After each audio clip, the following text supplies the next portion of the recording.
వాక్య భాగంలో కీర్తన గ్రంథం 147వ అధ్యాయంలో మరి మొదటి 3 వచనాలు మనం చదువుకున్నాం. ఇక్కడ యెహోవాను స్తుతించుడి, మన దేవునికి స్తోత్రగానము చేయుట మంచిది, అది మనోహరము, స్తోత్రము చేయుట ఒప్పిదము. చూడండి, మన జీవితాల్లో దేవుణ్ణి మనం ఎందుకు ఆరాధించాలి, ఎందుకు మనం ఆయన స్తుతించాలి? మనలను ఆయన ఎంతగా మనల్ని ప్రేమించాడో, ఆయన ప్రేమను బట్టి మన జీవితాల్లో మనం ఆయన్ని ఆరాధించాలి. ఎటువంటి స్థితిలో ఉన్నప్పుడు మనల్ని ప్రేమించాడో, మరి మన కొరకు తన ప్రియకుమారుణ్ణి ఈ లోకానికి పంపించినట్లుగా యోహాను సువార్త చూడండి 3వ అధ్యాయము 16వ వచనం చదవండి. యోహాను 3:16. దేవుడు లోకమును ఎంతో ప్రేమించెను కాగా ఆయన అద్వితీయ కుమారునిగా పుట్టిన వాని యందు విశ్వాసముంచు ప్రతి వాడును నశింపక నిత్య జీవం పొందినట్లు ఆయనను అనుగ్రహించెను. చూడండి, నిత్య జీవము, మనకు నిత్య జీవాన్ని ఇవ్వడానికి తన కుమారుణ్ణి లోకానికి పంపించాడు. చూడండి, ఆయన ప్రేమ ఎంత గొప్పదో. అందుకని అంటాడు, దేవుడు లోకమును ఎంతో ప్రేమించినంటాడు. అంటే ఆయన ప్రేమకు ఎటువంటి పరిమితి లేదు, ఆయన ప్రేమకు హద్దులు లేవు. ఆయన ప్రేమ వాడబారినటువంటి ప్రేమ, ఆయన ప్రేమ గొప్ప ప్రేమ. ఈ ప్రపంచంలో ఇంతగా ప్రేమించినటువంటి వారు, ప్రేమించే దేవుడు యేసు ప్రభువు తప్ప ఈ లోకంలో ఎవరు కూడా లేరు.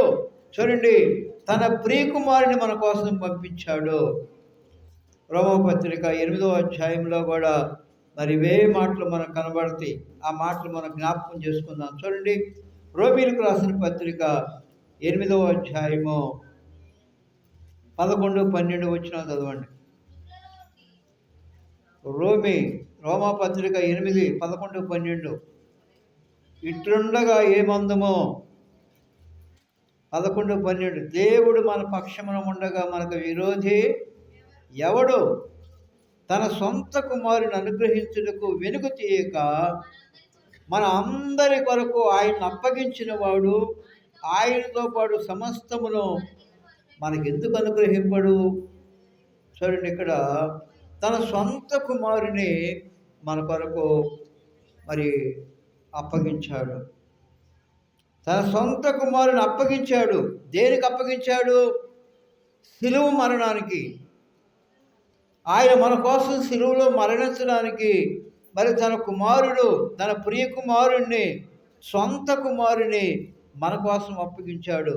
చూడండి, ఈ విషయాన్ని మరి తీతుకు రాసిన పత్రిక మరి 3:14లో మనకు కనబడుతూ ఉంటుంది. ఆయన ఎందుకు మనలను అప్పగించాడో ఆ మాట మనం జ్ఞాపకం చేసుకుందాం. ఎంతగా ఆయన మనం ప్రేమించి 2:14 చదువు. ఆయన సమస్తమైన దుర్నీతి నుండి మనలను విమోచించి సత్క్రియలు యందు ఆసక్తి గల తన ప్రజలను తన కోసము పవిత్రపరుచుకొని తన సొత్తుగా చేసుకున్నట్టుకు తన్ను తానే మన కొరకు అర్పించుకొనెను. చూడండి, ఇక్కడ మనం చదువుకున్న ఈ వాక్య భాగాన్ని మనం గమనించినప్పుడు మరి సమస్తమైన దుర్నీతి నుండి మనలను విమోచించాడు. ఎందుకు మన జీవితాల్లో ప్రభువుని ఆరాధించాలంటే, సమస్తమైన దుర్నీతి, ఈ లోకం దుర్నీతితో నిండిపోయింది. మన జీవితాల్లో యేసు ప్రభువు నమ్ముకోకముందు దుర్నీతిలో మనం జీవించాం. అయితే అటువంటి మనలను దుర్నీతి నుండి మనల్ని విడిపించి నీతిమంతులుగా చేయడానికి ఆయన మన కోసం తన్ను తానే సిలువకు అప్పగించుకున్నాడు. అదే ఇక్కడ వ్రాయబడి ఉన్నది, తన కుమారుని మనలను విమోచించి సత్క్రియలందు ఆసక్తి గల ప్రజలను తన కోసము పవిత్రపరుచుకొని తన సొత్తుగా చేసుకున్నటకు తన్ను తానే మన కొరకు అర్పించుకున్నాడు. తన్ను తానే చూడండి, మనలను తన సొత్తుగా చేసుకోవటానికి తన ప్రాణం పెట్టాడు మన కోసం. ఈ లోకంలో ఏదైనా ఒక వస్తువు మనం కొనాలంటే వాటికి కొంత వెల చెల్లించాలి, డబ్బులు చెల్లించాలి. అప్పుడు అది వస్తువు అదేదైనా అది మందవుతుంది అది కొనుక్కున్నప్పుడు. అలాగే పాపం చేత అమ్మబడినటువంటి మనలను ఆ పాపం నుండి విమోచించడానికి ఆయన ఏమిచ్చాడు మన కోసం? చూడండి, తన రక్తం ఇచ్చాడు. మన కోసం సిలువలో మరణించినప్పుడు తన రక్తము చిందించబడింది. రక్తము అంటే దేనికి గుర్తు? ప్రాణానికి గుర్తు. రక్తం అంటే ఏంటి? ప్రాణం. ఈ లోకంలో ప్రాణం ఇచ్చేవాళ్ళు ఎవరైనా ఉండారా? ఒకసారి ఆలోచన చేయండి. ఈ భూమి మీద మరొక మనిషి కోసం మరొకళ్ళు ఎవరు ప్రాణం ఇచ్చేవాళ్ళు లేరు, ప్రాణం పెట్టరు, ప్రాణం ఇచ్చేవాళ్ళే లేరు. కానీ మన ప్రభువైన యేసుక్రీస్తు వారు మన కోసం సిలువలో తన ప్రాణాన్ని ఏం చేశాడు? బలిగా అర్పించాడు. తన్ను తానే మన కోసం అప్పగించుకున్నాడు. తన్ను తానే అప్పగించుకున్నాడు. అసలు యేసు ప్రభువు ఈ లోకంలో ఎందుకు జన్మించాడు? మన కోసం మరణించడానికి. ఆయన జన్మించిన ఉద్దేశం ఏమిటంటే మన పాపము నుండి శాపము నుండి మనల్ని విడిపించి తన సొత్తుగా చేసుకొని తన కుమారులుగా తన కుమార్తెలుగా మనం స్వీకరించి ఈ లోకాన్ని విడిచిన తరువాత పరలోక రాజ్యంలో చేర్చుకోవడానికి ఆయన మన కోసము తన్ను తానే అప్పగించుకున్నాడు. గొప్ప వెల చెల్లించాడు ఆయన. అంత వెల ఈ లోకంలో ఎవరు చెల్లించేవాళ్ళు లేరు. అందుకని కీర్తన గ్రంథంలోనే ఆయన మరణాన్ని గురించి మనం చూడగలుగుతాం. యేసు ప్రభు మన కోసం ఎందుకు అప్పగించుకున్నాడో మరణానికని కీర్తన గ్రంథం 49వ అధ్యాయంలో మనకి మాటలు కనబడతాయి. చూడండి, కీర్తన గ్రంథము 49వ అధ్యాయము 8, 9 వచనాలు చదవండి. వాడు కుళ్ళు చూడక నిత్యము బ్రతుకున్నట్లు వారి నిమిత్తము దేవుని సన్నిధిని ప్రాయశ్చిత్తము చేయగలవాడు ఎవడునూ లేడు. వారి ప్రాణ విమోచన ధనము బహు గొప్పది, అది ఎన్నటికి తీరక అట్లుండవలసిందే.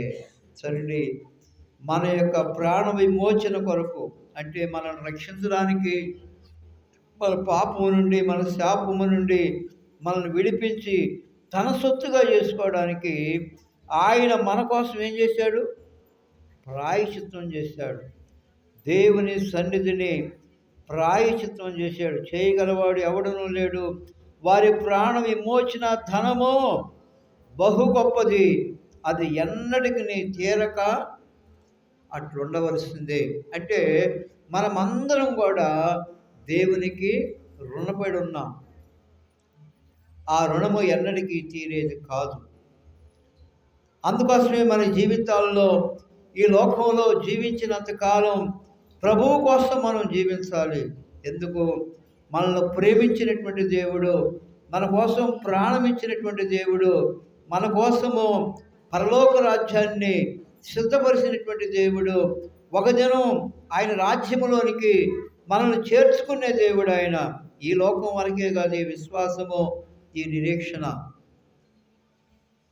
ఈ లోకాన్ని విడిచిన తర్వాత అసలైన జీవితం అప్పుడు ప్రారంభం అవుతుంది.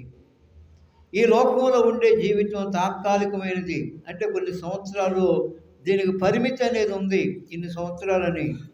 కానీ పరలోక రాజ్యంలో ప్రభువుతో ఉండే జీవితం, దానికి ముగింపు అనేది లేదు. అందుకోసమే ఆ రాజ్యం కొరకు మనల్ని వారసులుగా చేయడానికి మన ప్రభువైన యేసుక్రీస్తు వారు ఆయన మన కోసం తన ప్రాణమిచ్చి మనల్ని కొన్నాడు. ఎంతగా ప్రేమించేవారు ఈ భూమి మీద ఎవరు కూడా లేరు. అందుకని మొదట మనం చదువుకున్నాం, మరి దేవుడు లోకముని ఎంతో ప్రేమించాడు. ఆయన ప్రేమను బట్టి ఇది. ఏదో మన మంచితనాన్ని బట్టో, మన క్రియలను బట్టో, ఈ లోకంలో మన జీవితాన్ని బట్టి కాదు కానీ కేవలం దేవుని యొక్క మహాప్రేమను బట్టి మాత్రమే ప్రభువు మనల్ని రక్షించాడు. అంతేకాదు తన రాజ్యానికి మనల్ని వారసులుగా చేసుకున్నాడు. ఈ లోకంలో ఉన్నంత కాలం కూడా ఆయన మనకు తోడుగా ఉండి మనల్ని కాపాడే దేవుడిగా ఉంటూ ఉన్నాడు. ఆయన కాపుదల, ఆయన భద్రత ఎంత గొప్పదో కీర్తన గ్రంథం 121వ అధ్యాయంలో మనం చూడగలుగుతూ ఉన్నాం. చూడండి, ఈ 2024వ సంవత్సరంలో చూడండి, ఎంతోమంది ప్రపంచంలో ఎంతోమంది లోకాన్ని విడిచి వెళ్ళిపోయారు. ఈరోజు మనం బ్రతికుండి దేవుని సన్నిధిలో ఉన్నామంటే అది కేవలం దేవుని యొక్క కృప, దేవుని యొక్క ప్రేమ, ఆయన దయ. అందుకని ఇక్కడ అంటున్నాడు కీర్తన గ్రంథం 121వ అధ్యాయంలో ఆయన ఎంతగా మనల్ని కాపాడే దేవుడుగా ఉన్నాడో ఇక్కడ జ్ఞాపకం చేస్తూ ఉన్నాడు. చూడండి, కీర్తన గ్రంథం 121వ అధ్యాయము 7వ వచనం చదవండి. 7, 8 వచనాలు. ఏ అపాయమును రాకుండా యెహోవా నిన్ను కాపాడును, ఆయన నీ ప్రాణమును కాపాడును. ఇది మొదలుకొని నిరంతరము నీ రాకపోకల యందు యెహోవా నిన్ను కాపాడును. నిన్ను కాపాడువాడు కొనకుడు, నిద్రపోడు. ఆలోచన చేయండి. ఆయన కాపుదల, ఆయన భద్రత మనకున్నది కాబట్టి ఈ రాత్రి మరి దేవుని మందిరంలో మనం ఉండగలిగాం. అది మనం గ్రహించాలి. అంతే కదా, ప్రభువా నన్ను ఎంతగా కాపాడేవు కనుక నీకు వందనాలు, స్తోత్రాలు అని చెప్పి ప్రభువుని మనం స్తుతించాలి. ఇక్కడ ఏమంటున్నాడు? నీ కుడి ప్రక్కను యెహోవా నీకు నీడగా ఉండను, ఆయన చూడండి, పగలు ఎండ దెబ్బైనను రాత్రి వెన్నెల దెబ్బైన నీకు తగలదు. నీ కుడి ప్రక్కన యెహోవా నీకు నీడగా ఉండను. అంటే మనం నమ్మినటువంటి దేవుడు మనకి ఎలా ఉంటాడు? మనకి నీడగా ఉంటాడు, మనకు తోడుగా ఉంటాడు, మనల్ని నడిపిస్తాడు. ఏ అపాయమును రాకుండా యెహోవా నిన్ను కాపాడును. మన ప్రాణాన్ని కాపాడే దేవుడు ఆయన. నీ ప్రాణమును కాపాడుతాడు. చూడండి ఎంతగా మనల్ని ప్రేమించాడో దేవుడు. అందుకోసమే మరి రాత్రి సమయంలో మరి ఈ సంవత్సరం అంతటిలో కూడా మన జీవితాల్లో ఆయన చేసిన మేలులను బట్టి, మరి ముఖ్యంగా మన జీవితాల్లో ఆయన ఇచ్చిన గొప్ప రక్షణను బట్టి, ఆయన కాపుదలను బట్టి, ఆయన భద్రతను బట్టి మనం ప్రభువుని ఆరాధించాలి. చూడండి, ఆయన మనల్ని ప్రేమించాడు కాబట్టి ప్రాణం పెట్టాడు. అయితే మనం ఏం చేయాలి? ప్రభువుని ఆరాధించాలి, ప్రభువుని స్తుతించాలి, ప్రభువుని గణపరచాలి. ప్రభువు కోసం మనం ఈ లోకంలో జీవించాలి. ఆయన ఎల్లప్పుడూ మనకు తోడుగా ఉన్న దేవుడై ఉన్నటువంటి గ్రహింపుతో మనం జీవించాలి. అందుకనే ప్రభువు అంటాడు, ఇదిగో సదాకాలము తోడై ఉండేది అన్నాడు. ఎంతకాలం? సదాకాలం అన్నాడు. ఎల్లప్పుడూ మనకు తోడుగా ఉండే దేవుడు, కాపాడే దేవుడు, మనల్ని నడిపించే దేవుడు, మన జీవితాల్లో ఏ అపాయమును రాకుండా కాపాడుతూ ఉన్నాడు. ఆయన కాపాడబట్టే మనం ఈ రాత్రి మరి ఈ సంవత్సరం ఇంకా కొద్ది నిమిషాల్లో అయిపోబోతూ ఉన్నది. మనం ప్రభువుని ఆరాధించే ఈ కృప, ఈ ధన్యత దేవుడు మనకు అనుగ్రహించి ఉన్నాడు. చూడండి, అందుకోసమే మనము ప్రభువుని ఆరాధించే విషయంలో మరి ఎన్నడూ మనం మరి నిర్లక్ష్యంగా ఉండకూడదు. అలాగే రక్షణ పొందే విషయంలో కూడా ఎవరైతే ఇంకా రక్షణ మారు మనసు లేని వారుగా ఉంటూ ఉన్నారో దయచేసి మరి ఈ రాత్రి అయినా మరి రక్షణ పొంది రక్షణను నిర్లక్ష్యం చేయకూడదని మనం విని ఉన్నాం మొదటి వర్తమానంలో. కాబట్టి ఆ రక్షణ కలిగినటువంటి వారంగా ఈ లోకంలో జీవిస్తూ ప్రభువుని ఆరాధిస్తూ ప్రభువు కోసమే మనం ఈ లోకంలో జీవిద్దాం. దయచేసి మరి క్లుప్తంగానే ప్రభువుని ఆరాధించండి. మొట్టమొదటి సహోదరులు ప్రభువుని ఆరాధించండి. సమయాన్ని